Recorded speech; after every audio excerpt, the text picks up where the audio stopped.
All right, we're back for another week. The Poor Sports Seattle Comedians Roundtable, all white dudes. That's the rule. But we are poor and we like sports. That's true. The intro music sounds like a Bad Bunny song. Are you trying to get us in the mood for halftime? So you have this written down as a topic. Great spot to start because you have a note on there. Corey, did you happen to check the notes? Did someone who? Or yeah, I wrote that note. Who did? Oh, you Andy wrote that note. Okay. Yeah, I oh, yeah. also Corey's I thought Yeah, that I was wrote- Andrew Corey always roasting wants you. to talk about Latino women and I mean, Salma Hayek. Look, I probably know a Bad Bunny song, but I don't know a Bad Bunny song. Is that Yeah, this is how I feel about Chapel Roan, where I was like, they were like, you Mm. definitely know a song, and I was like, I thought her name was Chappelle until recently, Yeah. so no, I don't. And then Dave they'd be like, Chappelle this is our Roan. song, and I was like, oh yeah, I do know that song. I've heard that song. Yeah. this was one of my moments where I decided to just delete a dating apps. I was on a date with this girl who lied about her age. She was still, Whoa. above island age or whatever, but she was like in her 20s. And we were out at this bar and she was annoying all night. And she kept being like, "Do you know what this song is?" And I was like, "No idea." She's like, "How do you not know Chapel Roan?" And I was like, "I'm 40." And then there was like a gay couple at the table next to us. She's like, "Can you believe that he doesn't know?" And they looked at her and they go, "You're overbearing and you're annoying to him." Wow. Oh, And I was like, love it. "Oh, these guys, crazy, And now he's in a thruple with those dudes. Those guys great. sound awesome. Yeah, I mean, the Bad Bunny thing's so funny to me because first off, like, you think it's like a disrespect. There's like corgi races and shit going on during half. Like there's been alternate entertainment. Go watch that. Yeah. I mean, by the way, go make a turning point. Who gives a shit? Like, go let Kid People. Rock do it. They're like, oh, we're like anybody that's mad on either side of that is like, shut up, just watch a different thing. Yeah. Well, it's wild to be like they've gone woke. The NFL's gone woke, and I mean, basically all they did was put some things in the end zone. Like that's kind of it. And end racism is so woke. Like I guess they out themselves They kind of out themselves by being like, "That's woke and wrong," and you're like, "Wait, what?" And they're like, "Oh, well, love everybody. I'm tired of this bullshit." Well, and then they're political, and I'm Free like, puppies. Oh, switch the Yeah. halftime show. well, yeah, it's there. We stand for it's so political now. Well, we stand for the national anthem forever. We've had military flyovers. We have a whole week or a month. Is it a month or a week that's military month with gear and a whole website? And then they go, "That's not political." And you're like, no. That's like the most political. They Sure. wear camo uniforms The and most jackets. money of our, politics is mostly focused on the military. So anyway, but yeah. By the way, here's what I say. I think we make a personalized, we make like 15 halftime shows.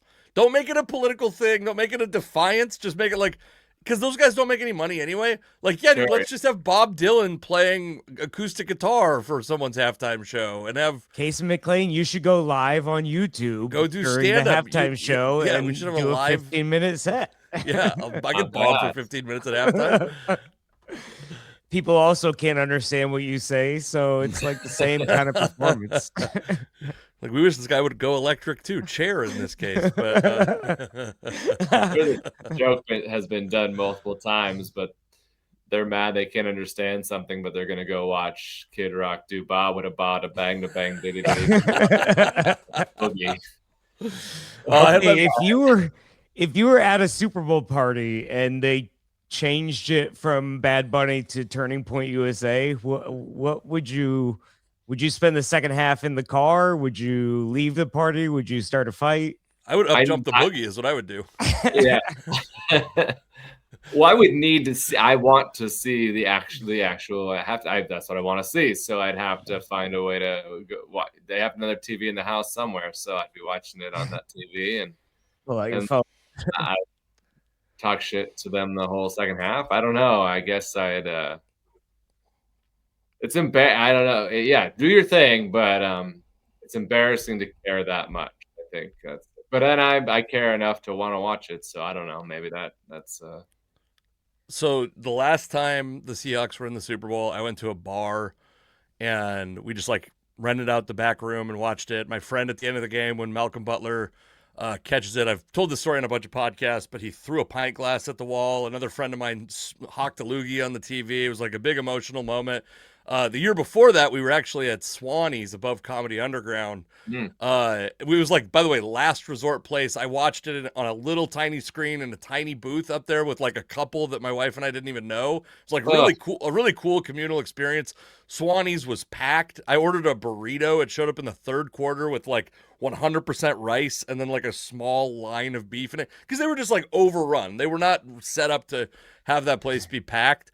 This year is going to be very different because it's just going to be like my family at my house. And so if we turn on the Turning Point, throwing a loogie on the screen and throwing a water bottle across the room, it's the same.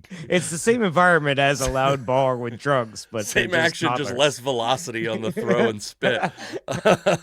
No, but if I might put on Turning Point just to get some peace and quiet in my house, like I might just have somebody pay attention for a moment, just to be like, they're like, oh, who's that long-haired man? I watched the Denver beatdown at Kane Holloway and Kelsey Cook's apartment. Oh wow! And Kane was a big Denver Broncos fan, so it was. And I was dating Christina at the time, and we went over there. What's that? Aguilera? Yes. I don't know Christina, so that's all right. And let's get her on the podcast. Fair enough. It was a bunch of people. She's from Idaho, so this Turning Point USA stuff will really be right up her alley. We went out after. He was sad, and yeah, it was a whole thing. So that same night that my friend threw that pint glass, so the game ends at whatever, like 7:00. I think I had taken the next day off because I had remembered the previous year how like not even just like I didn't even drink that much. It's just like you're so drained emotionally. So I was like, I'll take the next day off. It'll be like, and I'm glad I had it off because I was drained emotionally. But I went back to that bar at like 9:00, and my friend is still just like tears running down his face in the same room. Or very cool bar, by the way, to not kick him out immediately. But yeah, he was like, he just stayed there till close, just like sad the whole time. Wow. Oh yeah. By the way, it should be a national holiday the day after the Super Bowl, but also don't make it political. It should be. I think voting and the day that you vote and the Super Bowl should both be, as long as you want the team that I want to win in both cases. Federal holiday, yeah, exactly. So are you guys going to anything this year? I said that I've got my boring family party. Just home for me, and this year I'll be fine if it doesn't go how I want it to go. But I have a tough time being around folks who talk a lot about the game and don't know a lot about the game. So I might have mentioned it last week, but the buddy that we normally go to, he's like, oh, we're actually going to a Hooters themed Super Bowl party. And I was like, sounds nice, but they're not going to be watching Turning Point USA over there, are they? They might. So, yeah. In 2026, how dare you? Oh. So just home with some family, yeah. I'll be in Vegas. I am not sure. I was going to see if Corey had any hookups at the Peppermint Rhino. I think they're throwing a big party. It's Spearmint Rhino and Peppermint Hippo. You got. Oh, there you go. I was trying to avoid the copyright strike, but yeah. Oh, okay.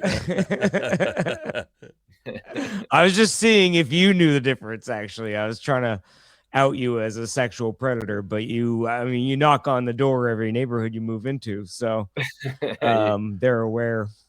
You can go to Chamomile Donkey.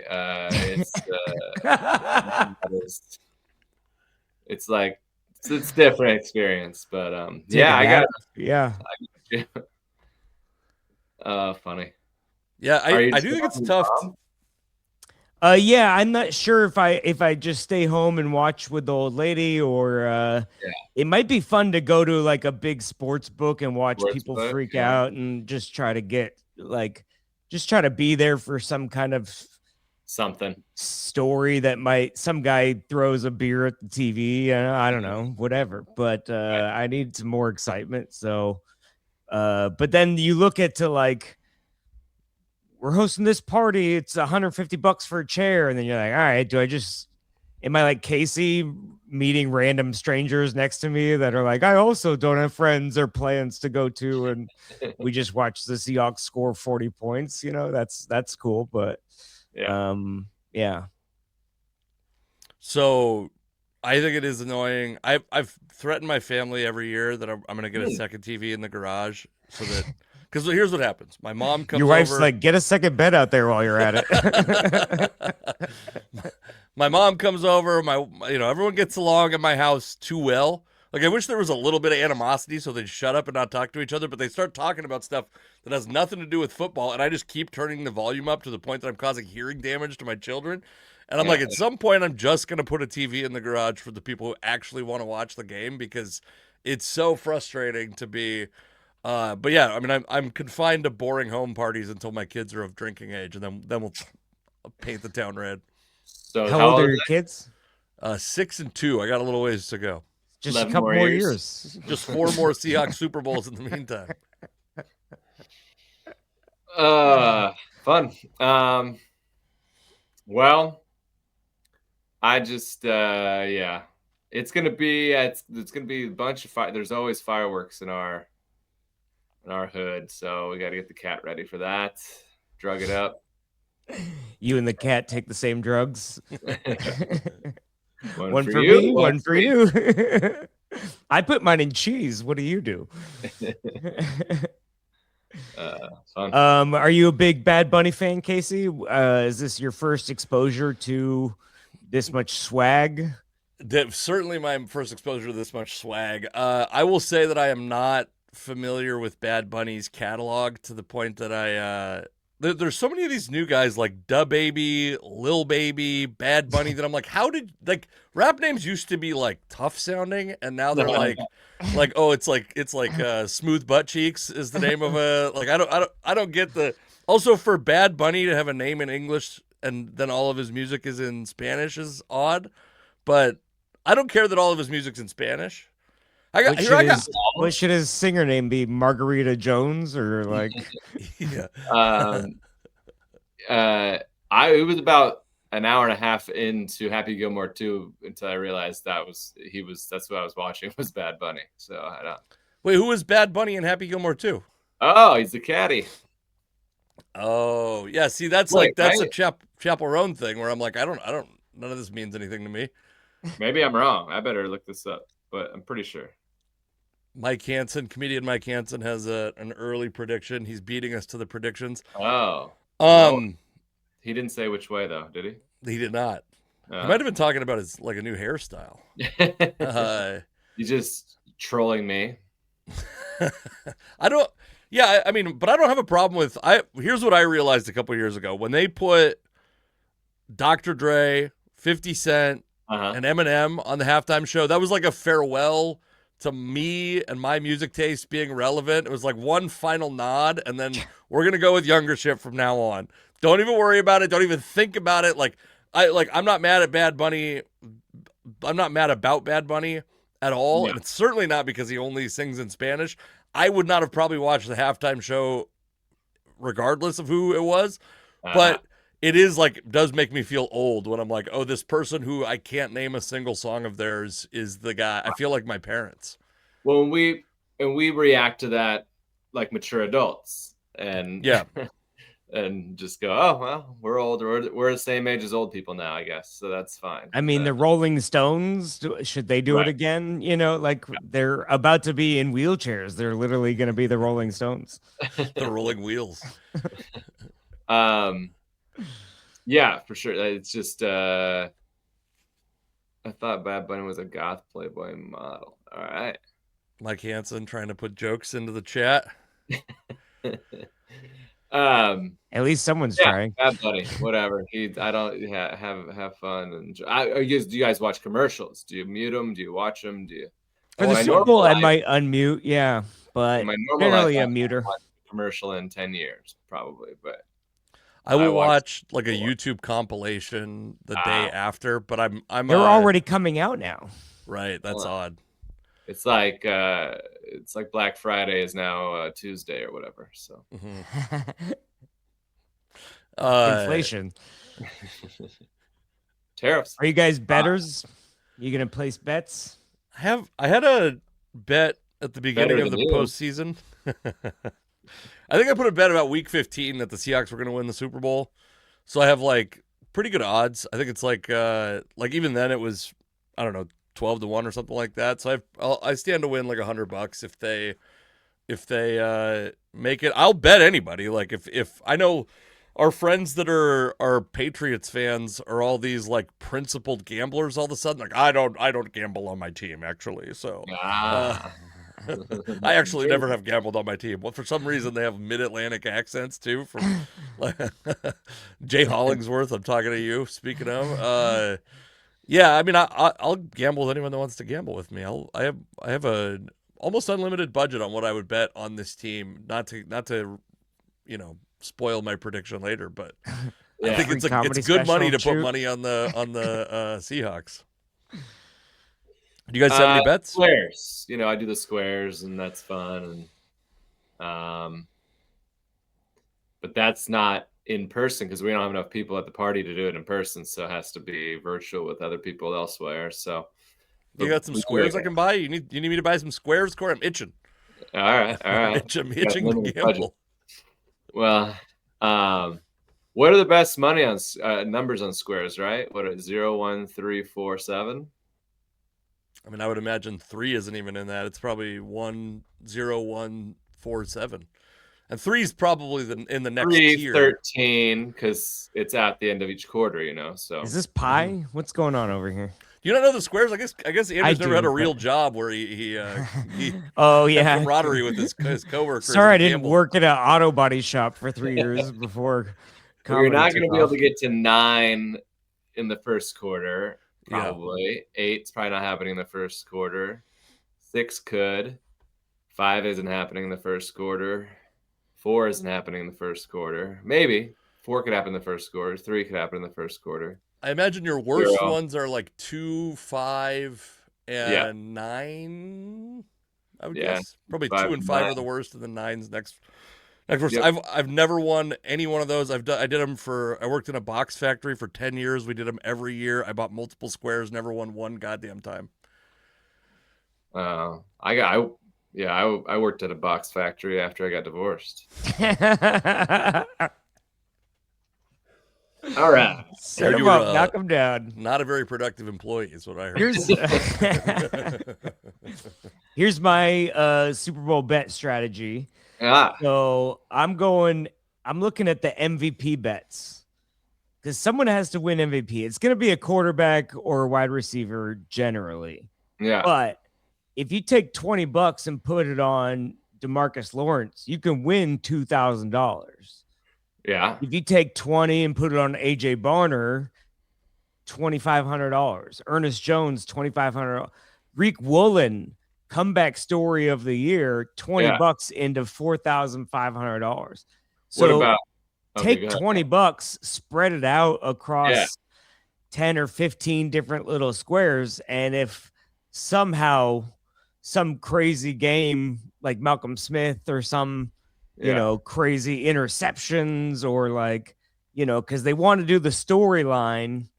If something like that hits, boom, you're a millionaire. And you can pay Casey to film a half-price comedy special for you. Now, wait. Now, what? Now, you're going to hedge your bet, though, and just bet on both quarterbacks?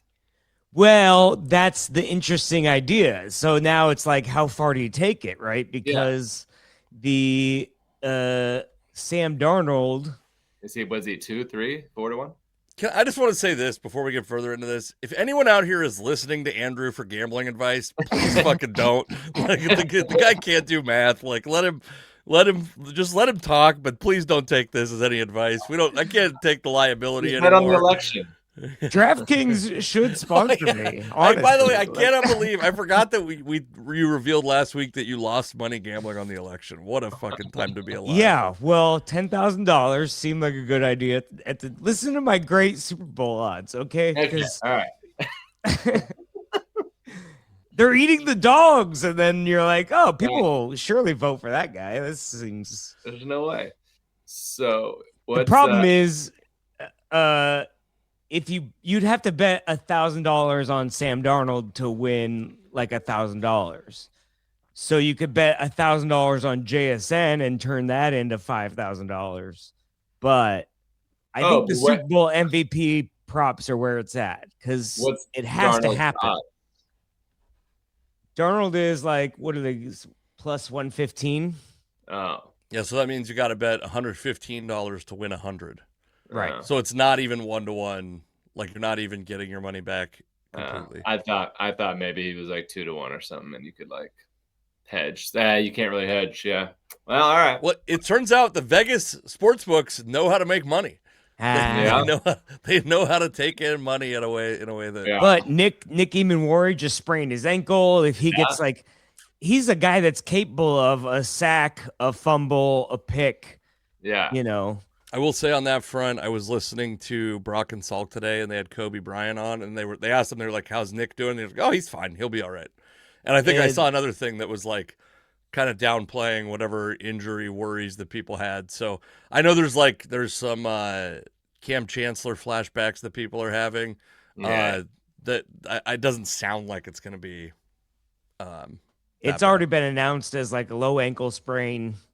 Sure. He's playing. He did media right before this, and also the Twitter doctors were up all night tweeting, trying to get their clout off. So I was a little worried, but I'm sure the drugs they have in the NFL are, second to Corey's pill closet, but I can't come out of that closet, but yeah, great. All right. I did like Mike McDonald's presser because he rarely gives any emotion or but he did say he did give some little slip where he's got this tell that he's done a couple times where he goes right where we want to be. Guy injured 3 days before Super Bowl, right where we want to be, and you're like, oh, that's his little like, fuck, why is this happening right now? That's funny. Poker face. Yeah, I did that after my divorce too. I was gonna say I thought you needed pills for that. So Emanwari got hurt in what, game 1, week 1? Yes, and that was like obviously one of the games the Seahawks lose, and but we won all 3 games that he missed after that as well. So right.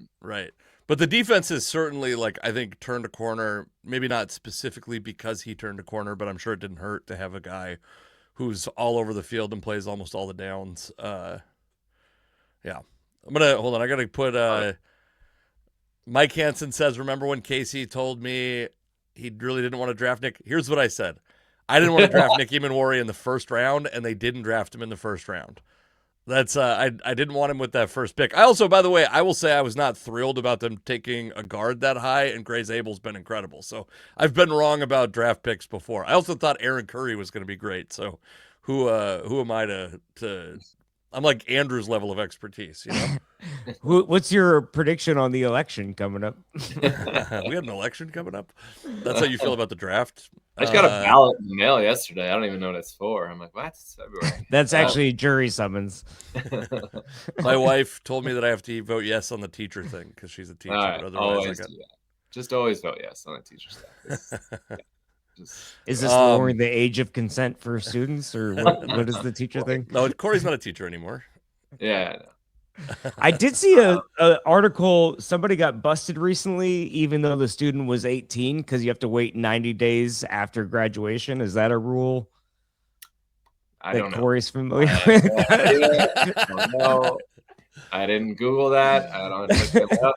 I've never asked. I never know. All I know is it's blocked by the school computers. In Washington State, my understanding was that it's not illegal if they're 18, but you'll for sure lose your job. So I don't know. I don't know how many days or how many. I Why waited until Corey has that understanding, we'll leave to the imagination. But Let's just say he's no longer employed by Everett Public Schools. I'll tell you what though, they're very bad at so when I went back to Bad substitute teacher. I went back to substitute teach. I actually signed up substitute teach in Tacoma thinking like if I do a Thursday show, I'll sub on a Friday, stay the night, sub on a Friday, kind of work out. I never end up subbing any days down there. It didn't work out, but I did have to go to their HR meeting in advance. And even in, let's see, this is 2016, their training level for harassment or for poor behavior by a teacher was basically ultimately like, isn't that gross? Why would anybody do that? Anyway, and you're like, what? What are you talking about? And then they would tell a story about, and literally she told a story about like some band teacher at some school down in Tacoma that got fired, and he was well liked and loved, but he misbehaved and they fired. I don't know the details, but and they all went, "Ew, weird. Oh God, who would ever?" Anyway, don't do that because it's gross, guys. And you're like, that's not gonna work. I was looking around the room at like these 22, 23, 24-year-old teachers, and I could see their faces like, could you give us some like tips on how to avoid even awkwardness? I mean, social media, like all this, like nothing. And then This she is the same did, as their sex ed program. Like, hey, just don't do it. oh, All right, ew, see you later. You know, like, ew, who would? can you at And least show then me the banana? she then did an act out of like how like touching students, like what's appropriate in the classroom, like is a hand on a shoulder appropriate, where do you stand, side hug, high five, like all those things. And she used me as an example of the wrong way to do it. And I felt it was so uncomfortable. Like she harassed me to show them how to not harass students. I was whoa. like, this is not great. Very uncomfortable. Anyway, bad training is what they were doing back then, at least. So hopefully they've gotten better. Can we talk about a Oh, couple more Seahawks things before and before we move on to either Corey in a litigation situation or so two things, dealer's choice on which one we go after first. Clint Kubiak is rumored to, it seems like all but certain to have accepted the Raiders job that he'll take after the Seahawks hopefully win the Super Bowl. And then the Seahawks are also reportedly for sale or will go. I think that the way that the rumors went is they will go up for sale after the Super Bowl. And the Seahawks said, we are not for sale, which is a slightly different thing that they're denying. So yeah, that I think that they just want to not have the distraction of the impending sale. I guess let's talk about that real quick because this feels like it's some big monumental thing. It's always been part of Paul Allen's trust that his sister was going to have to sell the team and donate the proceeds to charity. This isn't new. From my perspective, there's a little bit of PTSD. The idea, the whole time we were growing up, it was like teams would sell and the rumor would be that the team was going to leave. Ken Behring wanted to take the Seahawks away. The Mariners almost left. The Sonics eventually did leave. So there is some PTSD about that, but I think that the Seahawks are the only team with like tradition and institution in the city. I don't think there's any threat of that. But I will feel a lot happier if it's someone with legit Seattle ties that buys them. yeah. You'd like to think that they would, Mark Cuban was the only one to vote against the sale of the Sonics, and I don't know why. I mean, who knows? I don't know why it was or they thought it was in the best interests to sell to someone who had just watched Oklahoma City house the New Orleans Hornets at the time. Were they the Hornets or the Pelicans? Anyway, There were still and Oh, you're right. I think they were the Yeah. Pelicans.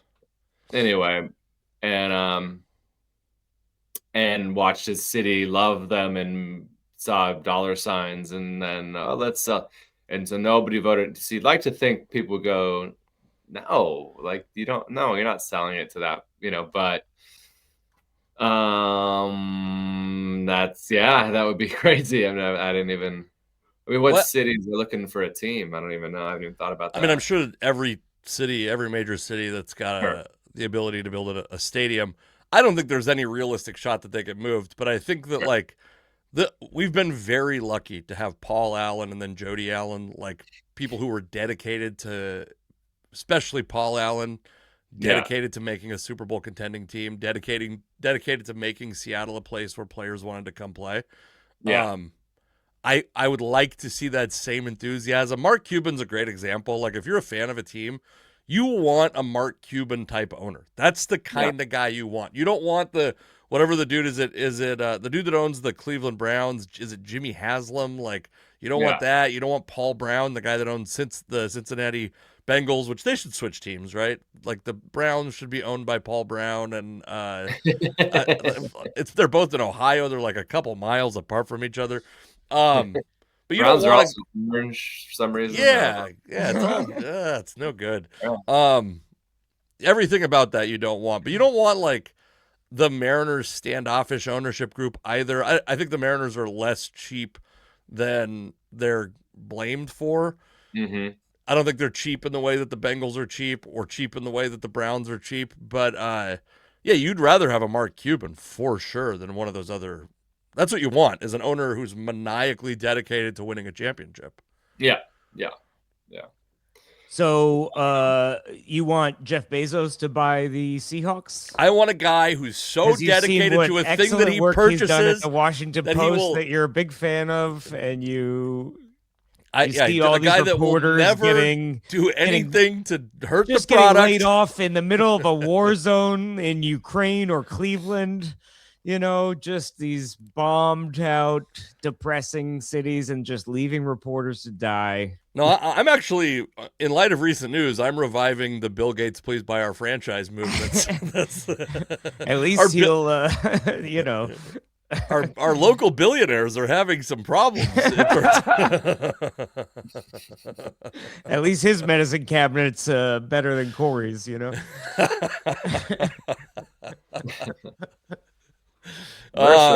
Golly. I mean, I certainly think there's going to be like, no matter who buys it, you're going to socialist Andrew Rivers that's going to. I just need to borrow $7 billion. That's it. You're going to have to deal with a billionaire being in charge of one of your favorite institutions. I wouldn't be against Bezos. What I think would be interesting about Bezos is if he was somehow able to acquire, because I think the Mariners will eventually be for sale. Maybe not as soon as we all want, but like eventually. That they don't seem super interested in like maxing out the success of that franchise, and why they wouldn't sell, I don't know. And if a Sonics team was going to come back, like having a billion, like having him own all three teams plus a part of the Kraken would be. I mean, maybe Andrew's Which stadium would you hide your secret lair under? Well, I think that the like would a rocket look cooler coming out of Climate Pledge if like the roof opened up, or if because Lumen Field's already open, That's true. I think Safeco. It's got you have a whole opening sequence before. What if we carved his face into the side of Mount Rainier? Ooh, and Mount Trump. I think that the Climate Pledge is at higher elevation, so there's probably more room under the ground for a layer before you hit the water table. So Queen Anne Hill, yeah, dig deep into Queen Anne Hill. Do you have any? Is there any? I mean, it seems like the everyone's mentioned Bezos because he's got Seattle ties, but could Jody find a way to rebuy? Could she sell the team and then like sell it to a company that she owns? I think she could buy it from the trust. I do think that's theoretically possible, but I don't know what she her seems very interested.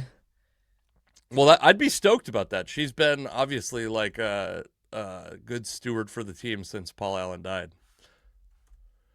Paul Allen died? You didn't hear about that? You weren't invited? You didn't get a notice of the He will? landed on the moon. No, actually, we didn't. That's That's the new news. Have you heard Jeffrey Epstein died? No, not Uncle Jeffrey. Kubiak, huh? We're not going to say who we want to own the team. It was just Jody Allen and I don't know who's available. Like who's available? Yeah. Yeah, I mean, I don't know. I think Mark Cuban. Like, there's been rumors about Mark Cuban being potentially involved in a Seattle ownership group. That would be exciting. That'd be amazing. Well, he wouldn't move it to Dallas, so that's good. And what is he? He's still part owner of that, but not involved at all. Right? Like very small. I think he would. I think he could potentially become an owner of what would be the Sonics, and in that case, he would have to like sell off his shares of the Mavericks. He can't own. Yeah. You can't own two teams. I would love him. I like him. I think he's great. Yeah. All right, Clint Kubiak. We'll move on from. We're done talking about billionaires. I want Kubiak to buy it. That's what I was. I wasn't trying to move on. Andrew just needs to bet $500 million on Tariq Woolen to be the MVP of the Super Bowl, and then he could buy it. That's true. No. Let me look up how much money. Ethan Benson said, "Are they letting Woolen play?" And jeez, yeah. Overreaction Thursday. and then Brad B93. So good rhyming on that. Do the Seahawks live in the Amazon? Not bad. Okay, a little double entendre, something there. Yeah, we're getting the Amazon, both the website and the jungle forest. I guess rainforest. So Clint Kubiak's going to take the Raiders' job. The Raiders can't stop taking probably overrated elements of the Seahawks. Yeah. I mean, I think Clint Kubiak's had a very good year. I actually, a friend of mine was Dan Vian's friend of the podcast, former guest of the podcast, has talked about how he thinks that he's not going to be a great motivator. I try not to like delve into sports psychology very much, but that gave me a lot of security throughout the season that we'd at least get to see year 2 of Clint Kubiak in Seattle, and it looks like that won't be the case. But this is also like, people are like, oh, it's JSN's 4th offensive coordinator in 4 years. And it's like, yeah, welcome to the NFL. Like when Ben Johnson didn't take the job and went into his 3rd year in Detroit, he was the sole 3rd-year offensive coordinator in football. They either get fired or they take head coaching jobs.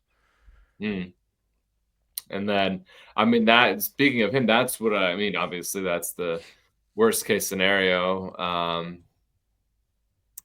I mean, not Detroit. Detroit was just so up and down this year on their offense. On the offensive side, it was insane. Like they would go for 50 and then go for 11 again, whatever. But yeah, that's the concern with whoever we do get.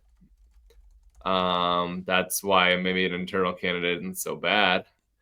But the one thing I'll say about, yeah, I thought that I was excited about Ryan Grubb. The thing about Clint Kubiak that's interesting is he's like a Shanahan guy, and Shanahan is and McVay come from the OG Shanahan, the Mike Shanahan coaching tree. Yeah, and those guys are everywhere. Yes. Yeah. Well, I think it's time to announce my lock of the week for 2027 Super Bowl MVP, Geno Smith. Okay. He's going to have this baller coordinator. They got Ashton Genty. They get rid of the old guy. They got the young, fresh guy. Tom Brady's giving him some tips. And, I think we see a worst to first turnaround for the Raiders. Wow. That's amazing. That's exciting stuff. Tom Brady's going to come back and play quarterback. That's my prediction. I did see him say, like, he's like, I could come back right now and play. Like, oh God, I would. You know what? After seeing Phillip Rivers come back, I would love to see Tom Brady come back. He must have been like, I'm not going to be. The Bills almost offered Phillip Rivers a coaching job. Yeah. There you go. There's our new OC, Phillip Rivers. Do you think they'll keep Geno next year, or do you think they're done with Geno and they get rid of him and kind of start fresh? I think the contract lets him get out of it. I mean, he played Right. so badly this year, and he's not going to have familiarity with Kubiak. I don't see any reason to keep him. You think the Like, Seahawks talk shit to him, be like, "Look, when you take that Vegas job, do not just get rid of this quarterback. He's a maybe they'll see if they can get another third round pick for Geno Smith. I'm no one would do that. no, obviously not. I would There- trade a third round pick for like a Pro Bowl quarterback like Shador Sanders or something like that. You know? I mean, they're going to draft Fernando Mendoza. I do think that the way the NFL's moving, they're going to probably. I could see them keeping Geno and letting Fernando Mendoza sit for a year, but he makes so much money that if you're just going to have like a waste year, and they have the rollover salary cap, like don't pay your quarterback $40 million if you're just going to cut him. If you know you're going to cut him after a bad season. Yeah. When So- Shador goes to the Hall of Fame, what team jersey do you think he'll Like Rockaware, maybe? I don't know. but would just Prime have their own Yeah, the Prime, the Jake Paul energy drink. That's what he's gonna wear. Is the Prime. He's gonna play his whole career in Cleveland, but he'll go in with a Cincinnati Bengals jersey. Isn't he already in as a Colorado Buffalo in the NFL Hall of Fame as a Oh Colorado yeah, that Buffalo? was the big controversy. Yeah. It's funny. Okay, so the option Jake Peets and Justin Outen are the two internal candidates. Jake Peets is the QB coach, and then Outen is, I don't know, some other offensive coach. And then the other guy that's getting a lot of play is Arthur Smith, who was a coach for the Falcons, and then he was the Pittsburgh OC, and he was the Seahawks really badly wanted to bring him in to be their offensive coordinator before Clint Kubiak came available, and he just got swooped up before they could hire Mike McDonald and kind of get through all the process. So that's, to me, like if you were going odds on favorite, I'd probably say Arthur Smith. Arthur Smith has not signed his contract at Ohio State. He's the offensive coordinator at Ohio State, and he has not yet signed it. Or even if he has, there's typically he's not unaware that he could be coveted as an offensive coordinator somewhere in the NFL. So I think there's probably an opportunity for him to leave. Arthur Smith is a name that I think people are going to hate the way that I thought Clint Kubiak was one of the most boring names out there. Like, I was not excited when they hired Clint Kubiak, and he turned out to be a great, the Seahawks had great results with him. Yeah. Just an old white guy is what I'd prefer. I was gonna say Corey is gonna dress up in blackface just to be one of the two Rudy token rule? interviews. Yeah, Hold on, I'm going to pull up a picture of, don't look up anything about Arthur Smith. Corey in blackface. That's my wall background. What are you talking about? I'm going to pull up a picture of Arthur Smith, and I want you to tell me how old you think he is.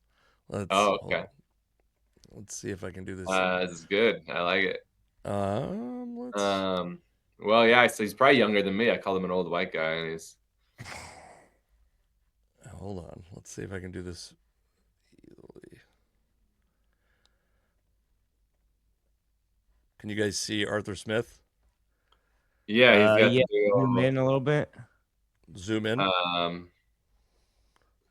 Hold got on. the big old stash, and oh yeah, he's younger than me, for sure.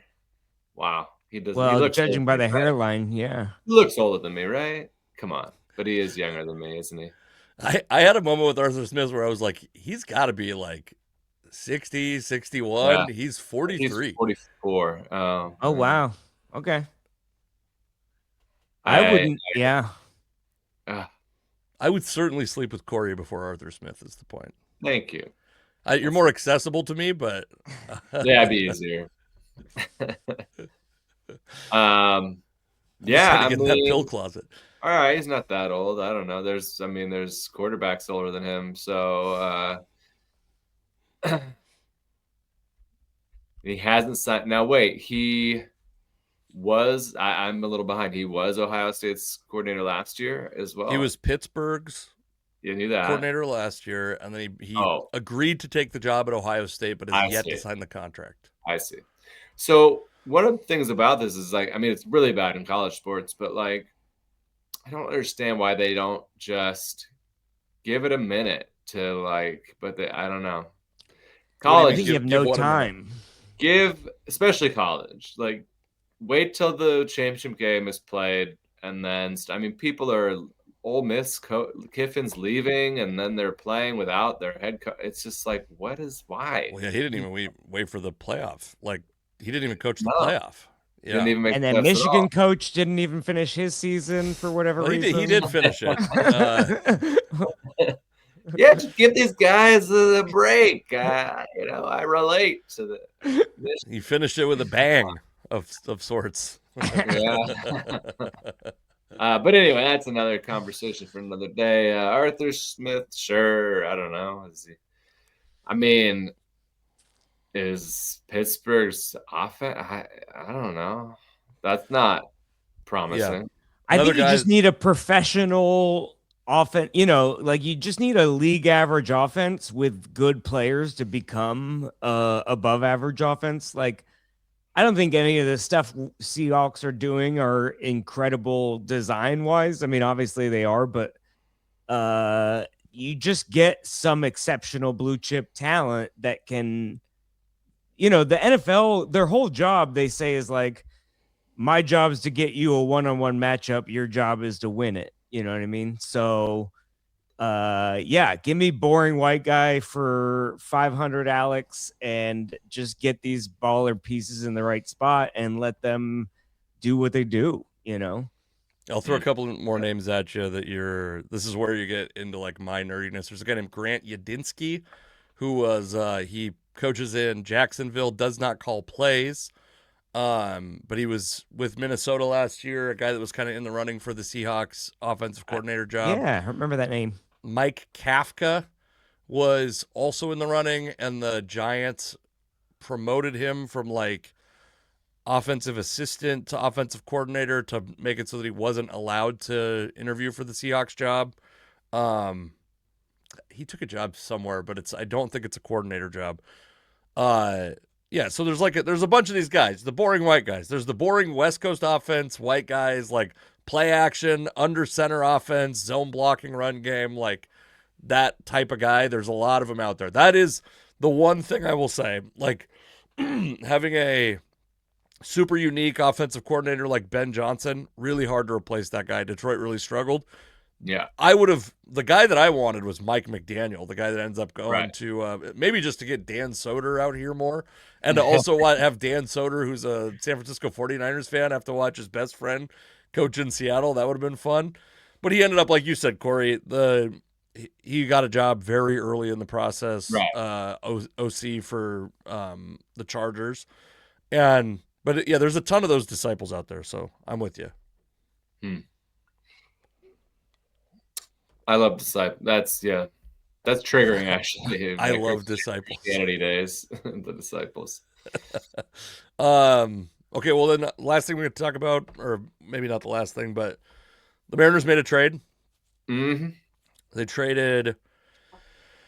So tell me what you feel, if you have feelings about these players or prospects, because this is a level of nerdiness that I have that not a lot of people do. Some call it a spectrum disorder. I don't say that, but the Mariners traded for Brendan Donovan, who's an infielder, outfielder, utility man, which is kind of disparaging compared to his actual talents. That played for the Cardinals. High on base, high contact, low strikeout rate guy. Plays second base, third base, left field, right field. 280 consistently. Yeah, 360 on base. Not a lot of power, but 360 on base. Probably slots in as your leadoff hitter. And if all things go well, he slots in as your third baseman to start the year. And then as Colt Emerson comes up and hopefully Cole Young is successful, he starts to move around a little more and becomes like a guy who moves around a little bit more. Right. So that's as far as my knowledge goes right there. So that's great. That's exactly what the Mariners needed. There was another guy that played for the Twins and Cubs last year named Willie Castro that I liked a little bit more. Better defensive player. Had played 500 or more innings at shortstop, second base, third base, left field, right field, and center field in his 6-year career, all at league average defense. Donovan's not as good of a defender, better hitter. All that being said, what they gave up was I'm gonna go from like sexiest to least sexy to sexiest prospect. Okay. Ty Looks Pete. or talent? Ty Pete might be on the inverse side of that scale. Ty Pete mean anything to you? Nope, don't know him. All right, sorry. I'm gonna not one of the top 100 if I remember correctly though. He's not one of the top 100. He was like a compensatory first round pick, I think, Okay. a couple years ago. But okay, he actually played, I believe, his whole 2025 in Everett, right next door. Everett. Yeah, right next door to you, Corey. Yeah. Oh, I saw him play. A bunch of times. You loved him. Season ticket holder. Next least sexy is probably Ben Williamson. Okay. Played third base at the major league level. Yeah. Didn't hit. Yeah. Reputation as one of the best defensive players in the minor leagues. You got nothing? Okay. This means nothing to either of you. This means a lot to me. I mean, it just hurts when you trade a 25-year-old third baseman with a bad swing and you get back a consistent infielder. It's just like a lot to give up. Hold on. Perangelo St. J, do you know who that is? Is this the dual threat guy? Switch pitcher, first round pick, top 100 prospect, throws mid 90s from the left side, high 90s from the right side, was having a pretty good minor league career to this point. And then they also gave up a comp B pick, so a compensatory pick in round B. So like I think it's like the 68th pick or something like that in the draft. Okay. All for a guy. So I'll tell you my problem with it. You say this thing about Brendan Donovan's a bad defender. That's the problem. And the Mariners last year had the league's third best offense and like the league's 25th best defense. Their defense is terrible. And it just got a little bit worse getting Brendan Donovan and replacing Ben Williamson. You're right. Should have started Ben Williamson to begin the year. We can always rely on 60 home run seasons from your catcher. I mean, that's just, you should count that as guaranteed every year. In fact, I just put a bet on it with FanDuel, I'm shocked that Geno Smith left us for the Reds. Am I not up to speed on? All right. Yeah. Well, Emerson and Young. I mean, how do they defend? I'm not aware.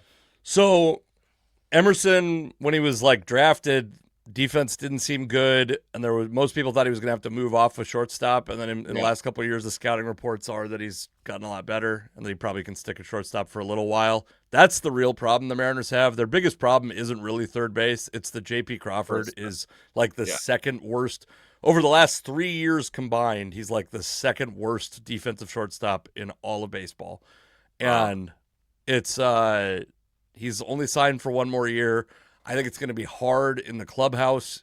As I just said, I don't get into the amateur psychology shit, but like that's a clubhouse that's been prone to be a little bit touchy with guys. Paul Sewald, when they got rid of Paul Sewald, when they got rid of Geno the first time, when they sent Geno Smith to Las Vegas the first time, Julio Rodriguez couldn't handle it. But when they got rid of Geno the first Corey time, was crying on the couch for hours. So Arthur Smith and Geno Smith brothers. Yeah, you didn't see the resemblance. Sorry. Yeah. Geno's the brother. Am I allowed to say that? Anyway, yeah, so you have a little bit of a problem with it because of the defensive side of the ball. So, yeah. So Willie Castro, the guy that I like from the Twins, was like roughly as good of a player as Brendan Donovan. He signed, I think it was 2 years, $14 million deal with the Colorado Rockies, which is about what Donovan's going to make in Seattle. So you could have gotten a guy who's a better defender, still a pretty good hitter.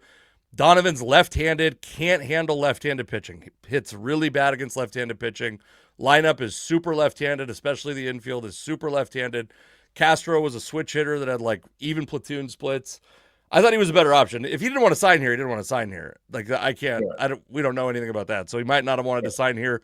You probably also would have had to pay more for him because if he's trying to create a platform season for his next year of free agency, You're not going to want to do that in Seattle. The Colorado's a great place to go. That's do why Yeah, Gino Air. went to Cincinnati. Hammer. Sure. Is like a 1-year deal in the smallest park in America. Like, cool, Sure. I'll just hit 50 home runs again and then convince someone to trade and sign me. Yeah. And it's not going to be Seattle because I And hit hang out with family. 140 in T-Mobile Park. Well, shit. I don't know. It's so tough because, you know, we don't go get anybody and we don't make moves. And then you do, and it's like, well. Yeah. Well, and also they do this thing that I think Yeah. this is a big misconception. Sorry, I'm hogging this, but No, you know more for sure. there's a big misconception to me. People go, oh, they traded for like Luis Castillo, who I like Luis Castillo, but they're like, and well, then you traded for him, you have to sign him to an extension. So not only do you get the privilege of giving up a bunch of prospects for a guy, you also pay him at market value. Like you don't get a discount on that. So it's like he actually costs more than if you acquired him in free agency. There's like free agency's a dirty word for this front office for some reason, but like at least you don't have to go give up a bunch of prospects. And I'm not saying don't trade those guys ever, but like not for a guy, Brendan Donovan's like fine. He's like a league average player. Yeah. We should do Super Bowl predictions before we go, by the way. Yes. Turning Point USA will get more viewership than Bad Bunny. Where's that bet? So somebody will report it. I guarantee that. I got Seahawks 27-17, and that I will get the number 7 in the squares and clean up. Corey stops doing the podcast because it's been so lucrative to this point he couldn't live without it, and then he makes his $3,000 on the squares and yeah. Boy, this is a tough one for me because all the analysts are saying that they're like, I can't imagine. I think Joel Klatt said like, I can't imagine the Seahawks not winning this game, and that such a mismatch. Such a mismatch talent-wise, or at least, overall organization-wise right now. But I'm like, I've never been in a position as a Seattle sports fan where that's like worked out, where they're like, oh, we have the better team. We definitely will win the game. So I'm gonna say that they win, but it's gonna be like 31-27. That might be the same score I predicted for the NFC Championship game also. Yeah. Close. How do you envision just give me a prediction where they lose? Like, what's a game script? What would cause them to lose? Like, if Sam Darnold, if the interior line can't, this is Anthony Bradford's game to lose. You know what I mean? If he turns into a turnstile. Well, they run all over us. I think they run all over us and May runs the ball. They run all over us. That would be the. I mean, we haven't allowed a 100-yard rusher in 23 weeks or something like that. I'm going to take a deep breath and read this chat. Hold on. Yeah. Oh. Patriots Seahawks common. By the way, if this has a bunch of racial slurs in it, I'm sorry. Regardless. Patriots Seahawks common opponent analysis conversation with Gemini. First of all, I'm an Aries, so this is offensive. So I'd like to take all the teams that the Patriots played, the played teams that the Seattle Seahawks played, and see where those matchup basis checks, blah, blah, blah, blah. So we can see how, is he going to give us the answer to this, or so we can see how close. Ellipsy does. Yeah, are you going to give us more Nate Robbins? We'll read it if you get it in quick, because we're about to be done. Or if you did actually have more here, then we can't see it all, so you wrote too much. Anyway, I think that you're absolutely right about Anthony Bradford. I also think, like, if Sam Darnold turns the ball over a bunch, then that's I think, and that's like not. I think we could see this as like a Houston game where we have 3 turnovers and we still kick the shit out of them. It's possible. I don't have the confidence to. Yeah. Nate Robbins says it there. Well, it ain't showing up on the screen there, Nate. It doesn't. You filled half the screen with it, and we didn't get it. So if you want to just put the part that Gemini said after 14 After 14-3, if you repost that, we'll see it as a comment. Okay, so hold there on. you So go. basically, it comes down to they were both 6-1 against similar opponents. We beat the Steelers. They lost to the Steelers early in the season. We lost to the Bucks. They beat the Bucks. The Milwaukee Bucks came into town and beat the. I think Without the Seahawks, the Mariners should trade for Giannis. He's a good defender. Mariners. True. Anthony Davis just got traded. They could have used him. Oh God. Yeah, I mean turnovers. They run the. I mean, I know we haven't allowed a 100-yard rusher, but they have two. They got Ramondre Stevenson is solid, and the rookie is amazing and came on strong. Is it Trayvon Henderson? Travion Henderson. And so yeah, I mean, and Drake May can run the ball, so that would be the scenario where we could lose, but I don't see it happening. Yeah, certainly. I mean, I think that the score prediction. I think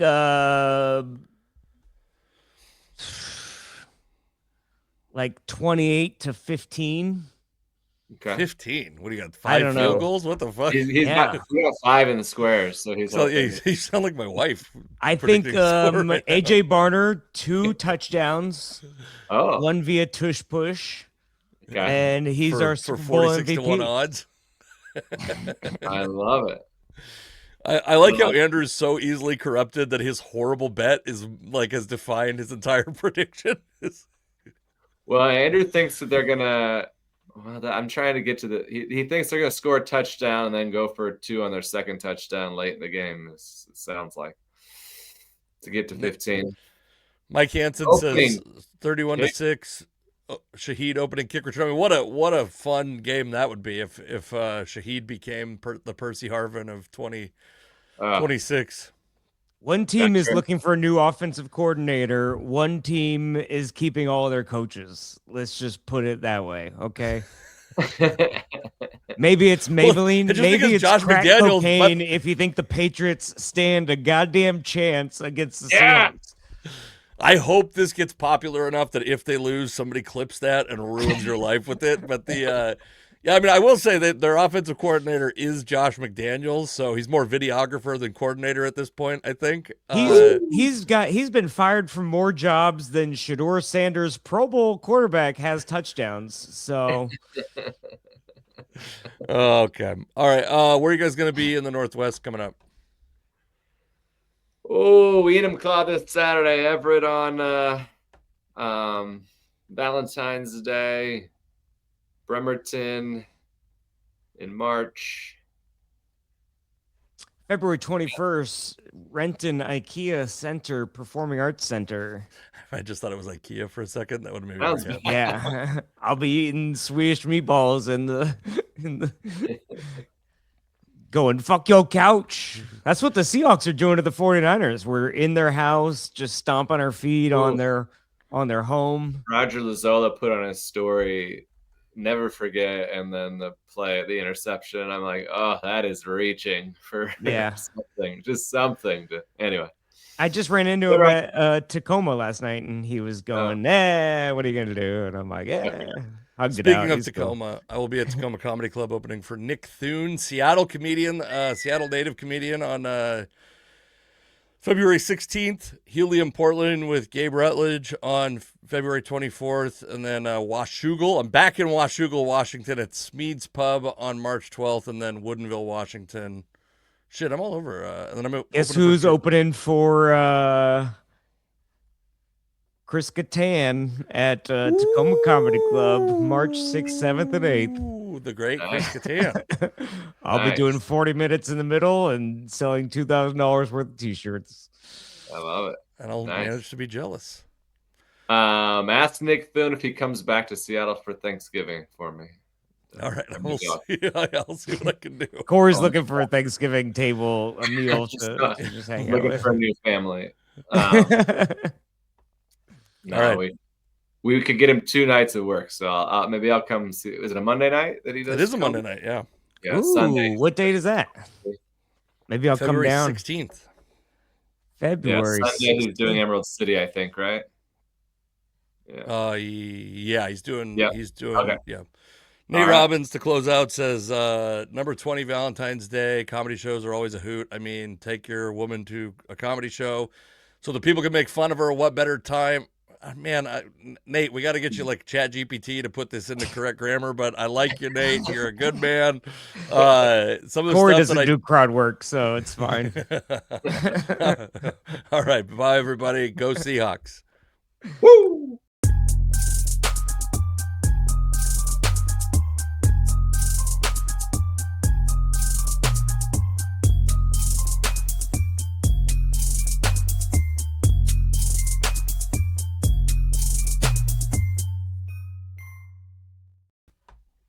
All right. We did it. Oh, switch.